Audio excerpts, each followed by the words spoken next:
नमस्कार, आप सभी का स्वागत है आपका वाईएमसी संचार के स्पेशल एपिसोड तजुर्बा में।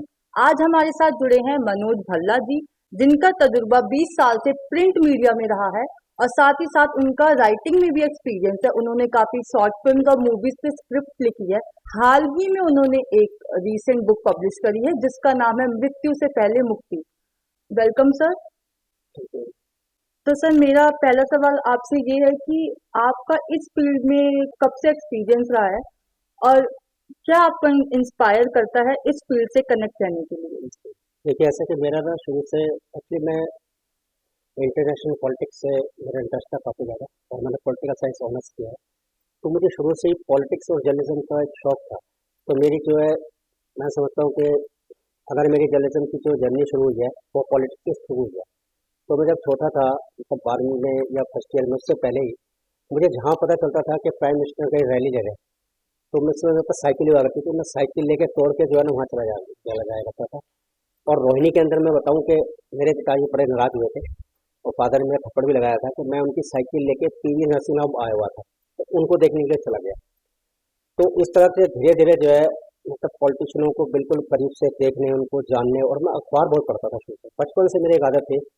मैं जो है थोड़ा रिएक्शनरी टाइप का था।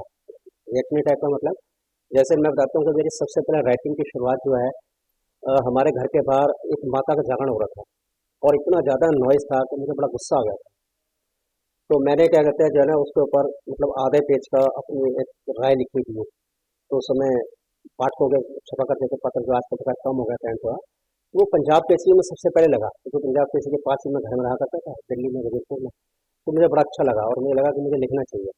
फिर मैंने शुरुआत करी व्यंग्यात्मक उससे। तो मैं व्यंग बहुत लिखता था शुरू में, ये मेरी आदत थी। तो एक तो व्यंग लिखना और पॉलिटिक्स में इंटरेस्ट, ये मुझे धीरे धीरे जो है जर्नलिज्म की ओर ले जाता चला गया। Okay sir. और सर, क्या आप किसी से इंस्पायर हुए हो, और अगर आप हुए हो तो क्या आप चाहते हो कि यूथ भी उनको फॉलो करे आगे जाकर? देखिए, क्या है कि हर युग का अपना अपना एक दौर होता है, और इसी तरह से अगर हम किसी से इंस्पायर होते हैं तो वो भी अलग अलग टाइम होता है। मेरा जो समय था, एक्चुअली क्या था कि मैं थोड़ा मिशनरी टाइप का, जैसे मैंने पहले बताया, मेरे में एक सोशल चेंज को लेकर एक बगावत का रवैया रहता था। मैं हमेशा सोचता था कि मैं ये कर दूंगा, वो कर दूंगा। तो इससे क्या हुआ कि मुझे प्रेरणा एक तो वहाँ से मिली, और दूसरा मुझे मिली स्टडी से। तो मैं, मतलब जो है, जैसे पॉलिटिक्स में मैंने बताया कि मेरा इंटरेस्ट बहुत ज़्यादा रहता था। तो मेरा असली इंस्पायर क्या था, मेरी स्टडी थी। तो मैं यूथ को ये राय देना चाहूँगा कि अगर आपने किसी फील्ड के अंदर जाना है, खासकर जर्नलिज्म के अंदर, तो आप सबसे पहले अपना एक इंटरेस्ट पैदा कीजिए। जब तक आपके अंदर इंटरेस्ट नहीं है तो आप मतलब उस रास्ते पर जा नहीं सकते। इसलिए जो है, कोई भी आपका सब्जेक्ट हो सकता है, जैसे मैंने क्लास में बताया, चाहे वो बॉलीवुड हो, चाहे वो रिलीजियस हो, चाहे वो क्राइम हो, कुछ भी हो, तो सबसे पहले आप अपना एक इंटरेस्ट पैदा कीजिए, ठीक है, और वहीं से आप फिर धीरे धीरे आपकी यात्रा शुरू होती और सर, जैसा कि मैंने पढ़ा था कि आप राइटर भी रह चुके हो और अभी भी आप लिखते हो, तो जैसे आपने बुक लिखी अभी, मृत्यु से पहले मुक्ति। है। जी। तो सर, आप इस बुक के जरिए क्या बताना चाहते हो यूथ को, और क्या थॉट्स रहे इस बुक को लिखने से पहले? देखिए क्या जी कि ये बुक खैर मैंने अभी रिसेंटली नहीं लिखी है, ये बुक मैंने अभी 2-3 साल पहले लिखी थी। फिलहाल जो है मैं भी एक उपन्यास पे काम कर रहा हूँ, और एक बुक और लिख रहा हूँ मैं, किसी पर्सनैलिटी के ऊपर। तो देखो, इस बुक का उद्देश्य ये था, इसका शीर्षक है मृत्यु से पहले मुक्ति। अभी तक क्या है कि हम लोगों के मन में एक धारणा रहती है सबके, कि मुक्ति का मतलब क्या है कि आफ्टर डेथ, कि मरने के बाद ही शायद हमें मुक्ति मिलेगी, जबकि ये बिल्कुल रॉन्ग कॉन्सेप्ट है।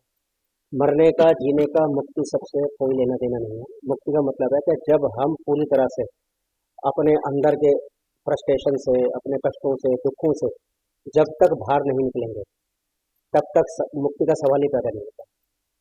तो ये हमारे सबके मन में धारणा बैठाई गई है कि भाई मुक्त हो गया आदमी, या उसे मोक्ष मिल गया, कुछ नहीं है, मोक्ष हमारे भीतर है। तो ये मतलब ये किताब दिखाती है कि आप जो है ना मुक्ति को जीते जी कैसे प्राप्त कर सकते हैं।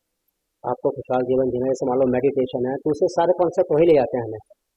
तो मुक्ति के लिए आपको मरने की प्रतीक्षा बिल्कुल नहीं करनी, ये किताब यही कहती है। बिल्कुल सही बोला सर आपने।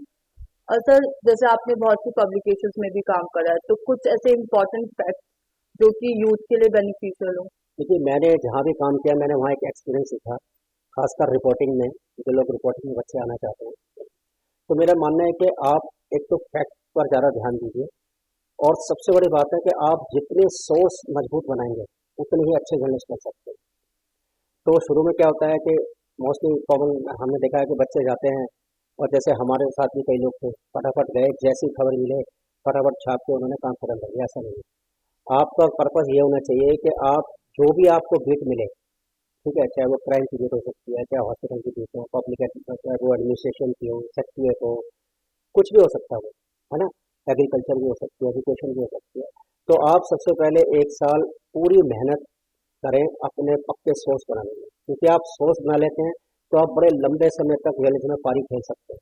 तो लंबी पारी खेलने के लिए जो मैंने अब तक मतलब तो मैंने देखा या मेरे को जो एक्सपीरियंस हुआ, अगर आपने लंबी पारी खेलनी है तो आपकी सोर्स पे पकड़ होनी चाहिए, आपके अपने विश्वसनीय सोर्स जो कहीं नहीं जा सकते।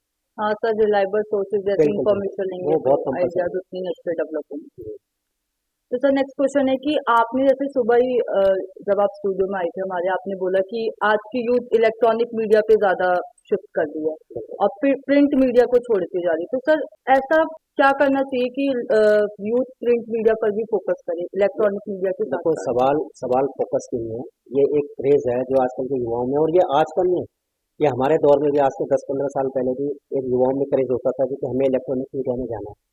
लेकिन आप ये मान के चलिए कि इलेक्ट्रॉनिक मीडिया के जितने भी टाइकून्स आज हैं, या जितने बड़े बड़े दिग्गज आप जिनका भी नाम आप गिनवा दीजिए 10 लोगों का, वो सारे के सारे जो है प्रिंट मीडिया से ही आए हैं। तो प्रिंट मीडिया बेसिकली क्या है, एक बेस है असली, ठीक है। जैसे कहते हैं ना कि हवाई जहाज को उड़ने के लिए जो है वो डायरेक्ट नहीं उड़ सकता, एक एयरपोर्ट चाहिए होता है ना, एक रनवे चाहिए होता है। तो अगर आपने उड़ना है जर्नलिज्म के अंदर तो बेसिक रनवे जो है प्रिंट मीडिया है। प्रिंट मीडिया बेसिकली आपको एक तो न्यूज साइंस सिखाता है कि आपने कुछ आप एलिमेंट सीखते हैं, देखो कोर्स के दौरान जो है कि न्यूज़ के क्या एलिमेंट्स होते हैं, न्यूज़ कैसे मिलती है, और बेसिक क्या है कि राइटिंग क्या है। अगर आप जो है, ये मेरा दावा है कि अगर आप बिना प्रिंट मीडिया के एक्सपीरियंस लिए हुए, अखबारों में काम किए हुए, डायरेक्ट जो है इलेक्ट्रॉनिक मीडिया में जाते हैं तो आपको बड़ा स्ट्रगल करना पड़ता है। अब क्या होता है कि खासकर मैं देखता हूँ गर्ल्स के बारे में, हमारे समय में होता था कि गर्ल्स जो है बिना एक्सपीरियंस लिए इलेक्ट्रॉनिक मीडिया में आज तक में चले गई, जी टीवी में चले गई, उनको एक प्रेस सा होता था कि हम कमाल दुनिया के सामने आएंगे। लेकिन आप विश्वास कीजिए, वहाँ जाते जो है ना बहुत ही कम लोग हैं जो कि सफल हो पाए। कारण क्या था कि उनको प्रिंट का एक्सपीरियंस नहीं था। देखो, प्रिंट आपको ना एक एक्सपीरियंस तो देता है ना, आप जब एक्सपीरियंस लेते हैं तो आप वहाँ बेहतर काम कर सकते हैं। इसलिए मेरा मानना यह है कि डायरेक्ट इलेक्ट्रॉनिक मीडिया की तरफ जाने के बजाय आप पहले प्रिंट पे पकड़ बनाएं, राइटिंग पे पकड़ बनाएं, फिर आप बहुत अच्छा काम कर सकते हैं। बहुत ही अच्छी इन्फॉर्मेशन दी सर आपने। और सर जैसे अब आप देख ही रहे हैं कि अब एआई का दौर ज्यादा चल रहा है, लोग इस पे ज्यादा काम कर रहे हैं और हर सेक्टर में ये अपनी पकड़ बना रहे हैं। तो सर बिल्कुल। जब आप अपनी फील्ड में काम करते हैं तो क्या आप भी एआई का यूज करते हैं? देखिए, अभी मैं बताता हूँ कि हिंदी पत्रकारिता के अंदर ज़्यादा एआई का प्रयोग इतना नहीं हो रहा है, और ना ही एआई से अभी फिलहाल मीडिया को भगाने की जरूरत है। हाँ, जहाँ तक रही एआई की बात, तो ये बिल्कुल सच्चाई है कि आगे आने वाले दौर में चाहे वो प्रिंट मीडिया है चाहे इलेक्ट्रॉनिक है, यही नहीं बल्कि जितनी भी क्रिएटिव फील्ड्स है। अब देखो, मैं आपको उदाहरण देता हूँ कि अभी आई थिंक 4-5 महीने पहले जो है अमेरिका दुनिया का सबसे पावरफुल देश है, हम्म। हाई फाई टेक्नोलॉजी है ना। आप देखो वहाँ जर्नलिस्ट से लेकर के film producer, script writer, singer, anchor सारे सड़कों पे आ गए थे।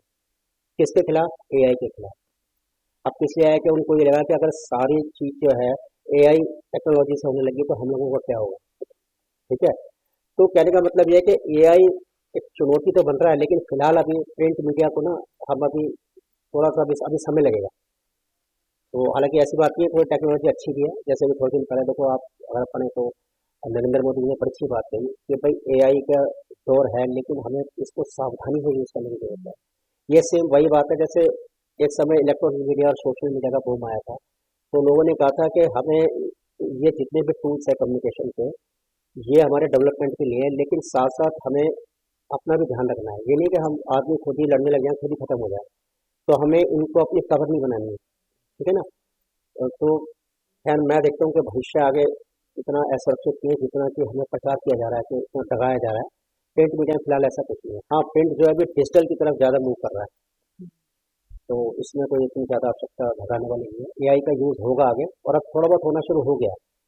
बट यह है कि कोई इसमें डरावने तथ्य कहीं नहीं है कि आप कहोगे कुछ खतरा हो रहा है, ऐसा कुछ नहीं। सर, समय देने के लिए बहुत बहुत आपका धन्यवाद। ऐसे ही तमाम एपिसोड के लिए जुड़े रहिए वाईएमसीए संचार के साथ।